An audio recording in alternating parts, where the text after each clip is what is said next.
Maharashtra news, सर्वसामान्यांच्या हक्कासाठी, न्यायासाठी।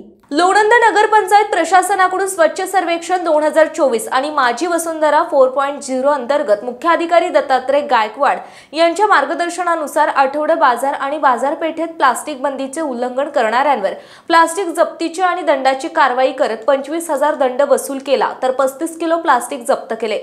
जिल्ह्यातील सर्व नगरपालिका, नगरपंचायती, ग्रामपंचायती यांनी स्वच्छ भारत मिशन मोहीम जिल्ह्यामध्ये मिशन मोडवर राबवावी। जिल्ह्यात कुठेही अस्वच्छता आढळल्यास यंत्रणांवर कठोर कारवाई करणार असे निर्देश पालकमंत्री शंभूराज देसाई यांनी दिले आहेत। या पार्श्वभूमीवर सर्वत्र प्लास्टिक बंदीची कठोर अंमलबजावणी करण्यात येत आहे।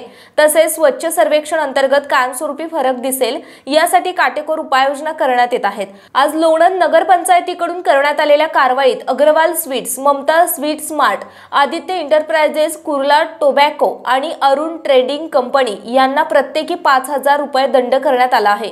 या कारवाई दरम्यान 35 किलो प्लास्टिकही जप्त करण्यात आलं। या कारवाईमध्ये मुख्य अधिकारी दत्तात्रय गायकवाड, कार्यालयीन अधीक्षक शंकर शेळके, रोहित निंबाळकर, पोपट क्षीरसागर, बाळकृष्ण भिसे, श्रद्धा गरजे, सदाशिव शेळके आदींनी भाग घेतला। यावेळी बाजारात घाऊक व्यापाऱ्यांकडून माझी वसुंधरा 4.0 अंतर्गत प्लास्टिक आणि थर्माकोल वापर बंदीची शपथ घेण्यात आली।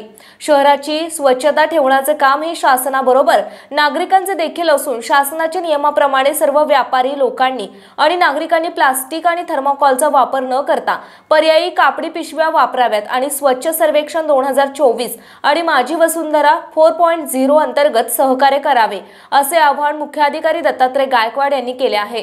प्रतिनिधी विजय शेळके, लोणंद। आपल्या परिसरातील बातम्या पाहण्यासाठी आजच आमच्या सत्यशोधक महाराष्ट्र न्यूज चॅनलला यूट्यूबवर सबस्क्राईब करा आणि बेल आयकॉन प्रेस करा।